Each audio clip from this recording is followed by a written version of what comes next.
pode entrar no Brasil Business Network com o rei do networking, Tom Rioch. O BBN Brasil Business Network, o podcast de negócios no Brasil. Eu sou Tom Rioch, o americano conhecido como o rei do networking, e falando do meu estúdio em Campinas e conectando pessoas. Conversamos com empresários, empreendedores e especialistas do mundo inteiro. E hoje vamos falar com Daniel Cunha. Daniel é sócio-diretor da Executive Search, que procura C-Level e também conselhos de administração. Eu e Daniel somos colegas na Anshan Campinas, que é a Câmara Americana de Comércio. Participamos como membros de comitês executivos. Com isso, Daniel, bom dia e seja bem-vindo ao BBN Brasil Business Network. Bom dia, Tom. Muito obrigado pelo convite, por falar de um tema que eu sou tão apaixonado. Muito obrigado. Obrigado a você. O Daniel, primeiro, só para nossos ouvintes, dá um overview, né? Fala um pouco do que é o Exec e quais são os serviços que oferece. Perfeito. A Exec é uma consultoria brasileira de Executive Search, inicialmente. Hoje nós somos a maior consultoria brasileira de atividade.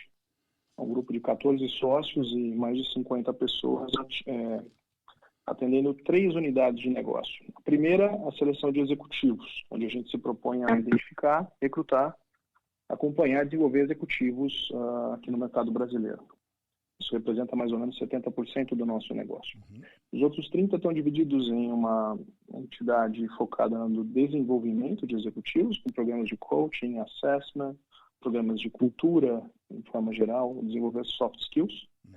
E a terceira unidade é a entidade responsável pela montagem de conselhos. Nós recrutamos conselheiros em quantidade, concebemos o conselho, acompanhamos o desenvolvimento de todo o conselho. A Exec tem escritórios em São Paulo, capital, e Campinas, já há 10 anos.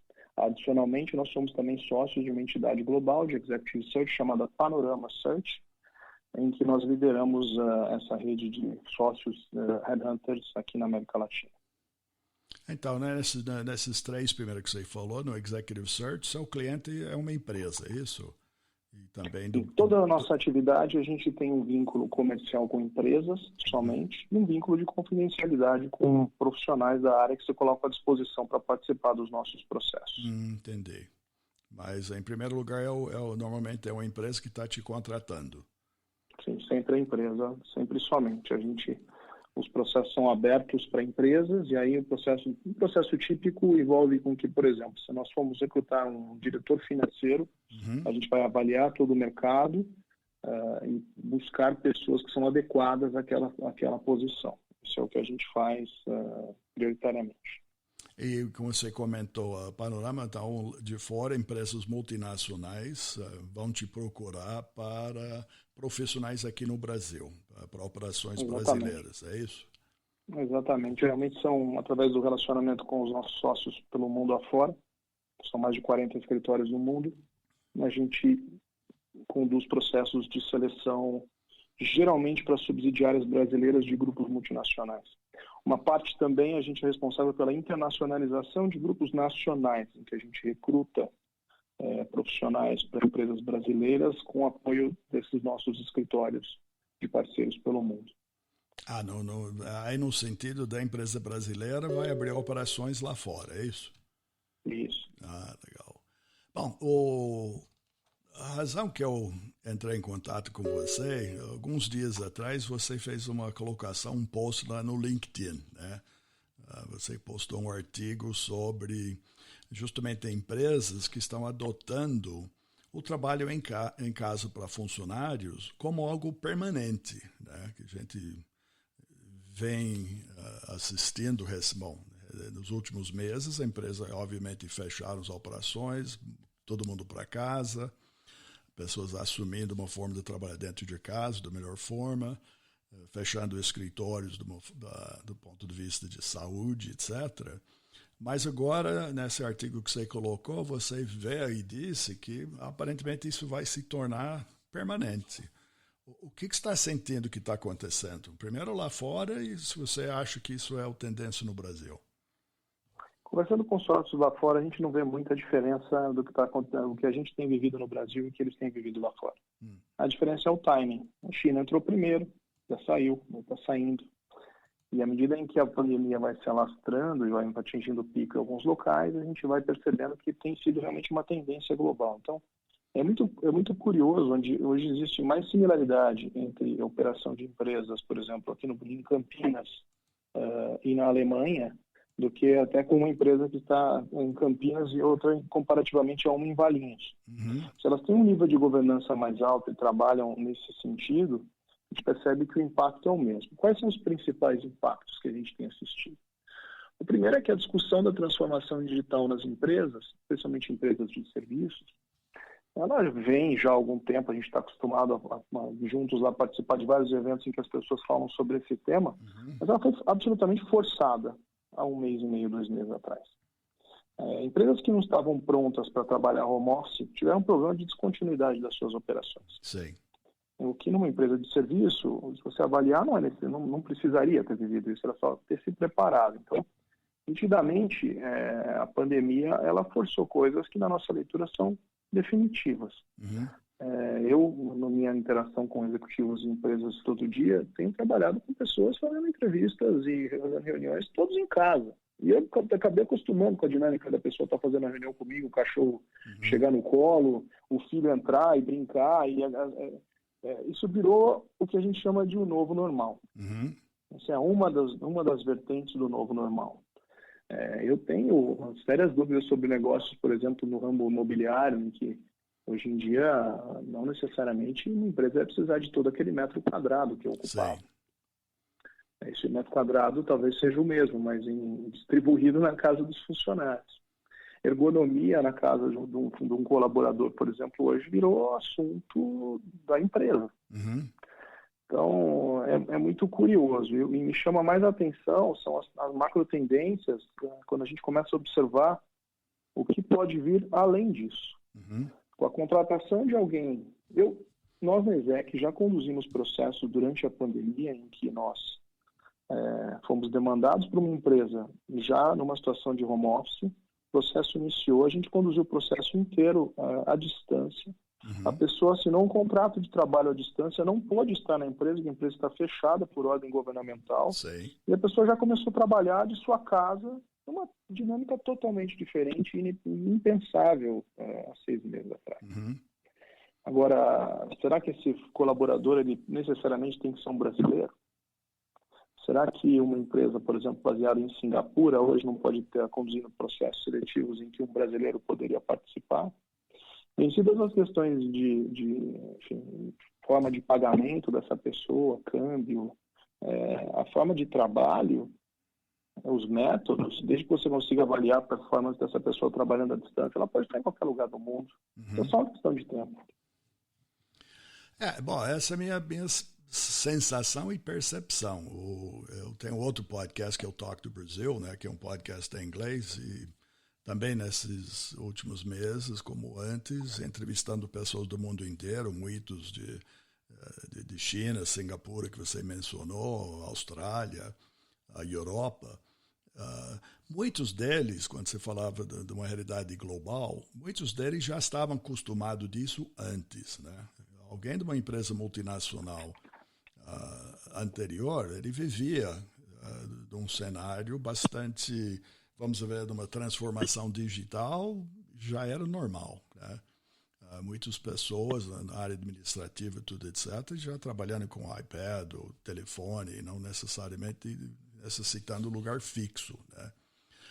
Mas mesmo eles sendo forçados de estar dentro, estão voltando. Agora, vai modificar não só a forma de buscar pessoas, você comentou numa realidade, até a forma contratual, né? As pessoas vão ser meio pessoas participando do planeta, não necessariamente de um país, né? Então, essa adaptação é a empresa, é o funcionário e vocês na forma que vocês vão buscar gente, não é isso? O mundo ficou plano, né, Tom? Agora, suas dicas para os profissionais, tá? Porque, obviamente, uma coisa, estamos 60, 90 dias, muita coisa aconteceu forçosamente, porque não tinha outra opção. algumas coisas até de conectividade e tudo, etc., de uma forma bastante amador. Cenários que você falou dentro de casa, criança chorando, cachorro latindo, do jeito que é, ponto, né? O que vocês sentem, falando para o profissional hoje, tá? Porque esse novo normal vai ser um pouco diferente, porque esse cenário amador, vamos dizer, de interação, vai caminhar para algo mais profissional, né? Mais elaborado. O que vocês sentem? Sem dúvida. Sem dúvida, as melhores ferramentas para você trabalhar de casa já estão aí. E é uma questão de você ir atrás, se adaptar. A tua organização vai também fazer isso. Mas eu fico pessoalmente interessado na mudança de padrão, que pede uma consciência, uma maturidade, uma senioridade muito grande na relação funcionário, colaborador, empresa, dos dois lados. Imagina, por exemplo, um gestor que foi formado num modelo mais duro, mais rígido, em que ele tem preocupação efetiva com o horário que a pessoa trabalha, o horário que ela sai do almoço. Como é que eu vou fazer isso sem saber onde a pessoa está? Se ela está em casa mesmo? Se ela está falando comigo da casa dela ou da casa de campo? Isso pede uma relação totalmente diferente. Um gestor, perfil micromanagement, que fica realmente em cima das pessoas querendo saber como ele traz o resultado, eu acredito que ele acabou, deixou de existir. Não vai mais existir espaço para um gestor nesse perfil. Sim. Isso pede uma relação diferente no processo de recrutamento, que você traga pessoas realmente, que não tem a ver com idade, mas tem a ver com senioridade, de que tenham condição de performar em casa. Eu não estou aqui afirmando que as pessoas só vão trabalhar de casa, mas muitas empresas vão implantar políticas de home office de 20, 25 a 30% do tempo. Se eu tinha, por exemplo, 100 metros quadrados para acomodar um determinado número de pessoas e a crise me obrigou a entregar uma sala alugada para ter um custo mais leve, e as pessoas provaram que podem trabalhar de casa, se a gente trabalhar 25% de casa, a gente pode ter mesas que não são fixas, minhas, uma minha, uma sua, e pode trabalhar em rodízio essa mesa. Então, a discussão do novo normal passa por aí, e o mais complexo é como garantir que as pessoas performem. Como garantir que a tua cultura vai continuar com seus valores fortes, sendo que o contato das pessoas fisicamente pode e provavelmente deve ser menor. Como garantir que, por exemplo, aquela contratada que a gente fez durante um processo remoto e que ainda não foi na empresa, realmente vai captar os valores dessa organização. Então, isso pede uma relação com as pessoas muito mais próxima. Eu acho que esse vai ser o grande desafio. E vou além. Eu acredito, é uma questão de opinião mais minha, pessoal, não do Exec, de que o formato da gente realmente ter campanhas, as pessoas ficarem em casa muito forte, e aí assim, tem uma questão assim, quais são os impactos econômicos da pandemia vis-à-vis. Hoje em dia a gente vive uma polaridade muito complexa no Brasil, né, de discutir se fica em casa ou se você realmente se preocupa com esses empregos, mas eu acho que forçar as pessoas a realmente ficarem em casa pode trazer uma discussão de acelerar os processos de automação da indústria. Aí eu faço um parênteses. A indústria brasileira, há 40 anos atrás, ela chegou a representar mais de 37%, 38% do PIB brasileiro. Hoje vai representar algo em torno de 20%. Só que se você considerar os FIIs de serviço que estão embutidos na indústria, o pós-venda, as atividades que representam o serviço dentro de um grupo industrial, o percentual da indústria ele é cada vez menor. Sim. Agora, a gente tem uma questão geopolítica que está por trás disso, que é o eixo do mundo vai virar mais para a China. Estados Unidos e Europa vão liderar um movimento de ter menor dependência da China nas cadeias globais de abastecimento? Sim ou não? Isso traz implicações das mais diversas. Então, a gente hoje, no mercado de trabalho, tem que ficar muito atento a tudo isso, porque eu realmente acho que a gente vai ter uma série de questões que vão impactar carreira, dinâmica das organizações. Eu acredito que o resultado para a gente, Brasil, no médio prazo, seja que a indústria brasileira venha a se desenvolver novamente. Eu pessoalmente acredito nisso. Sim.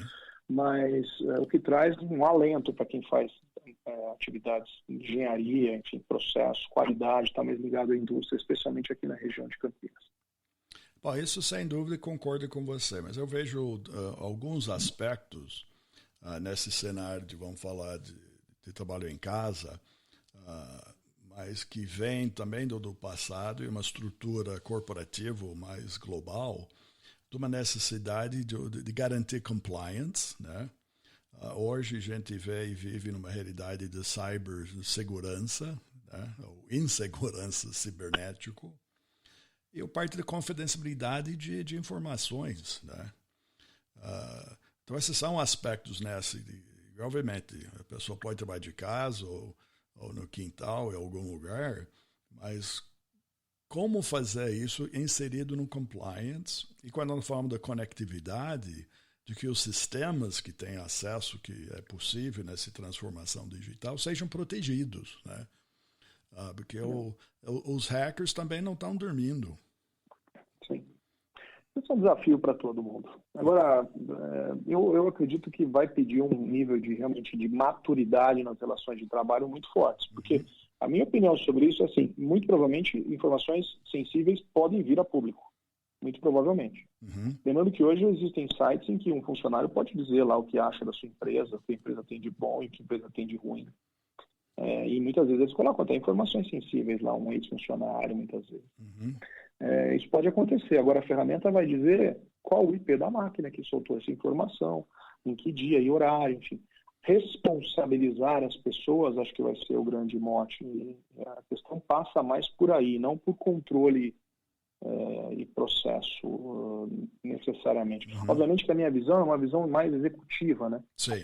A gente não atende posições de média gestão ou posições operacionais, mas eu acredito que realmente seja um belo desafio para as áreas de RH. Eu concordo, mas eu exatamente nesse ponto. Hoje, se eu fosse contratado como CEO de uma empresa, minha preocupação, obviamente, você tem que gerar o retorno, mas a preocupação é de como é que eu vou organizar a organização, como é que eu vou conseguir trabalhar numa realidade totalmente diferente, né? Justamente nesse aspecto, que responsabilidade da atuação, responsabilidade de compliance, de tudo isso que estamos falando, é do CEO. Na nossa atividade, Tom, a gente atende empresas de diversos segmentos. Alguns segmentos mais tradicionais, a gente percebe que estão passando por isso como uma grande novidade. Outras empresas mais conectadas à nova economia já vivem uma dinâmica muito grande. Eu tive recentemente com o CEO de um desses bancos digitais famosos, importantes do Brasil. Ele tem funcionários em 20 países, colaboradores em 20 países já. Não é novidade. Ele contratou 140 pessoas durante a pandemia, de vários países. Então, a gente já tem indícios de que isso pode vir a acontecer. A questão é o quão a tua cultura, os teus processos, especialmente a tua gestão, estão mais ou menos abertas e adaptadas a encarar os desafios que isso vai, porque não tem limão, não tem limonada sem descascar o limão, né? A gente, o açúcar ele já faz logo a caipirinha, né? Porque realmente eu vejo, vou te trazer um tema que me fascina: os conselhos de administração. O Brasil tem, dentre as empresas abertas, conselhos de administração estruturados há muito tempo, padrão novo mercado, com alto nível de governança e compliance. A ESEC já há 5 ou 6 anos monta conselhos de perfil consultivo para empresas brasileiras que não tinham isso. Eu tenho vários casos de conselhos em que nós recrutamos o conselho e os conselheiros que estão lá estão ajudando as empresas com desafios como esse que a gente está vivendo agora.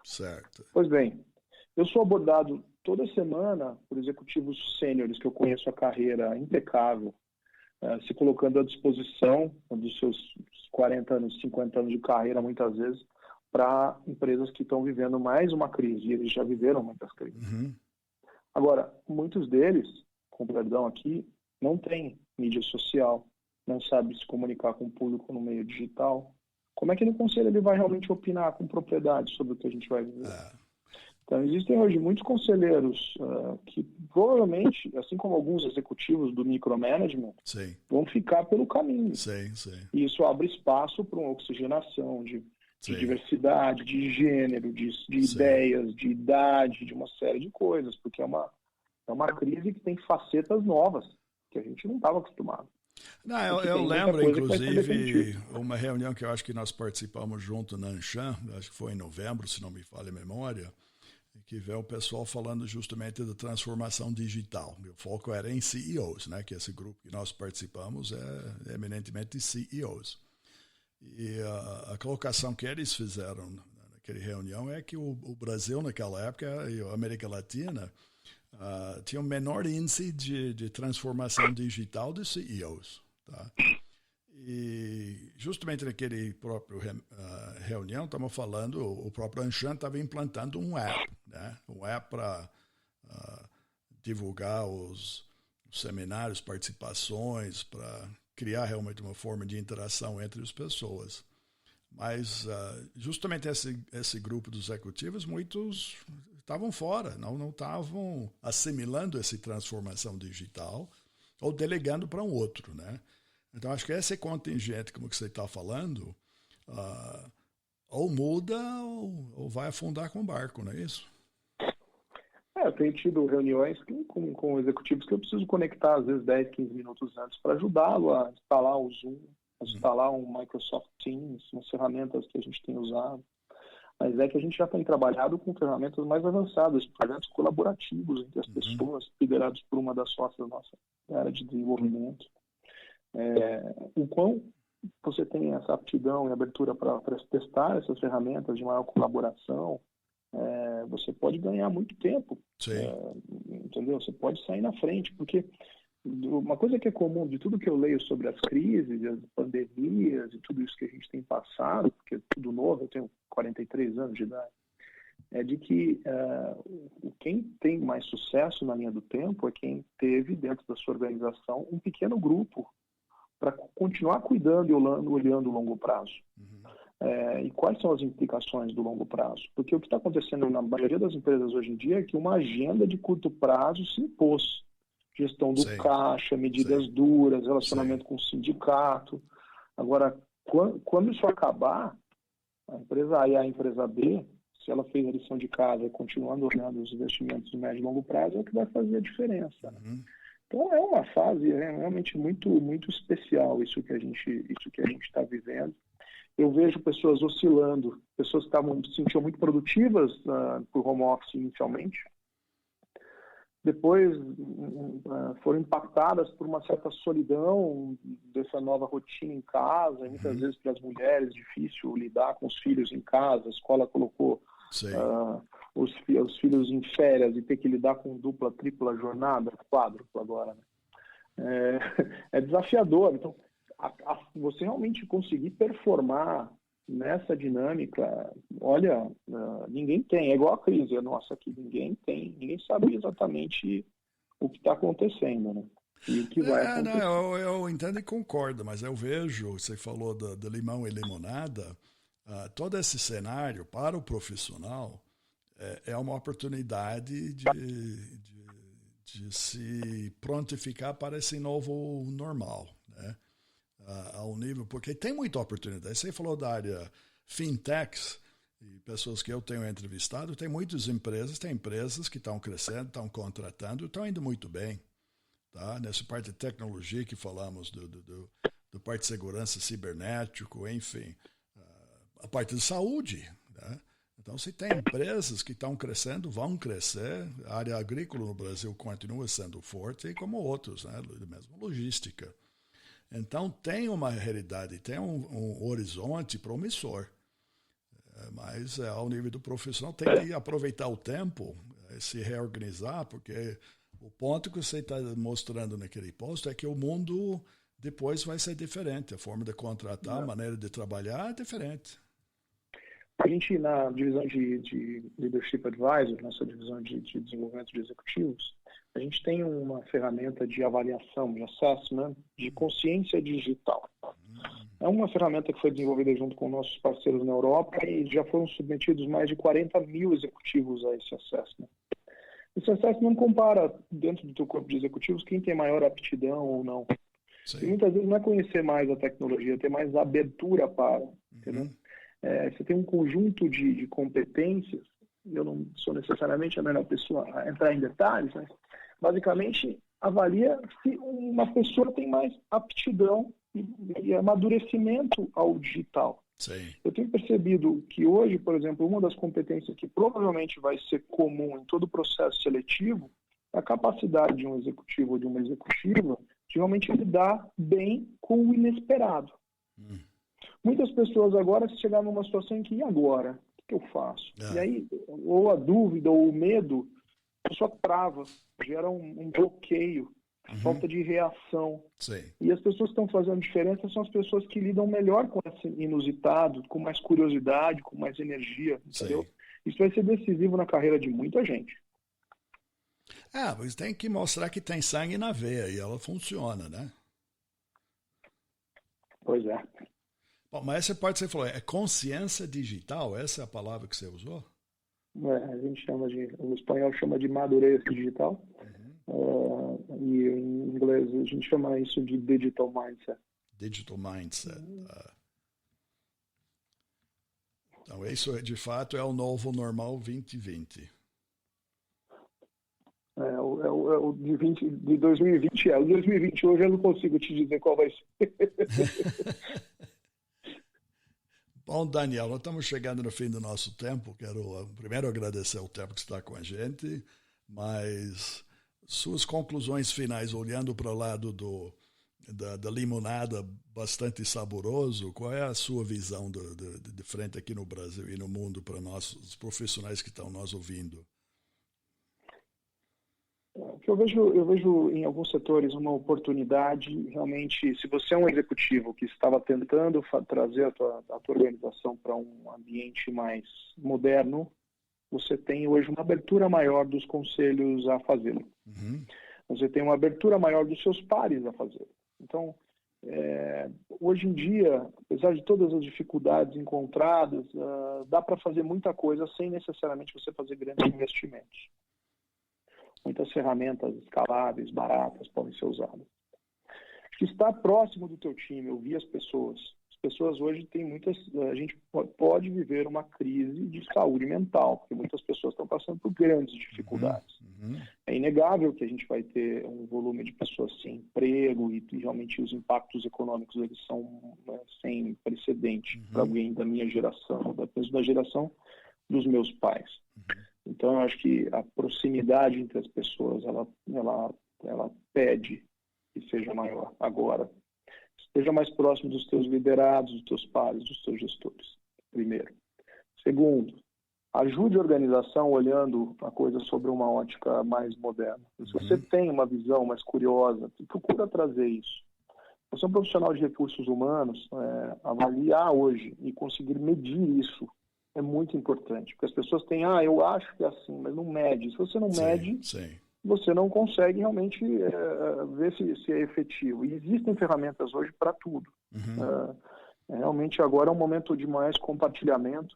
A gente vai para uma economia mais de teia, em que as relações não necessariamente vão ser só comerciais ou societárias, elas podem ser das mais diversas, mais abertas. Então, pode ser muito mais legal, mas realmente lidar com esse inesperado e com tudo isso é um grande desafio e, enfim, essas são as minhas considerações finais. Bom, e outro ponto, o networking continua sendo importante mesmo de uma forma virtual, né? Muito, né? Muito, Tom.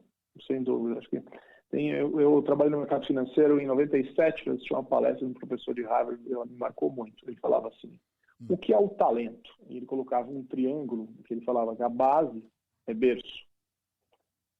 Então, bons valores familiares. A outro vértice da pirâmide era conhecimento. Você compra com idiomas, você compra uma formação acadêmica. Certo. E a outra ponta é networking. De nada adianta você ter berço e você ter muito conhecimento se você realmente não ativa o seu relacionamento e leva isso para outras pessoas, para outras organizações. Então, networking, especialmente para mim, que fiz uma carreira já de quase 20 anos em headhunting, em executive search, é fundamental. Então, para o profissional que está em casa, para pensar nisso. Então, primeiro, manter o networking, o digital mindset, né? Continuar se capacitando. Isso é muito importante. E fica aí curioso, né? Valorizar a curiosidade. A curiosidade é fundamental. Tem coisas que não necessariamente estão no teu dia a dia do trabalho, mas elas podem, no ano que vem, serem decisivas. Sim. Você pode já ir se capacitando agora. O que eu percebo nos executivos bem-sucedidos é que ele trabalha quase que por hobby. Ele adora o que faz.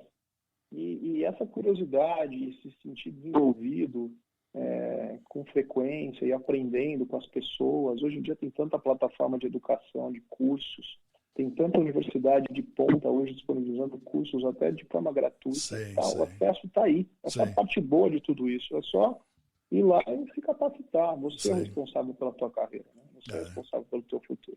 A realidade é isso. E como a gente tem tempo, o que nós ganhamos com essa realidade é mais tempo. É como é que vai aplicar. Eu vejo isso também. O tempo no mundo e no Brasil, a gente vê que crise passa, mas um dia melhor e tem que estar pronto para o que vem acontecer. Mas muito bom, Daniel. Obrigado por compartilhar seu tempo. Tá? E vamos voltar futuramente na medida que vai andando esse carruagem do futuro, ok? Eu que agradeço, Tom. Muito obrigado. Foi um prazer. Tá, prazer é nosso. E também eu queria agradecer nossos ouvintes, tá? Que podem seguir entrevistas passadas e futuras do BBN Brasil Podcast no bbnbrasil.com e nas principais plataformas como Spotify, Apple Podcast e Google Podcast. Para os ouvintes saber mais sobre Daniel Cunha é no LinkedIn ou no site www.exec.com.br, que é exec.com.br. BBN Brasil Podcast é um oferecimento do Focus ME Market Intelligence e eles são especialistas em pesquisa de mercado no setor agrícola. Mais informações também no site deles, que é www.focusme.com. Obrigado pela audiência. Até o próximo encontro aqui no BBN Brasil Business Network. Obrigado por entrar no Brasil Business Network com o rei do networking, Tom Rioch.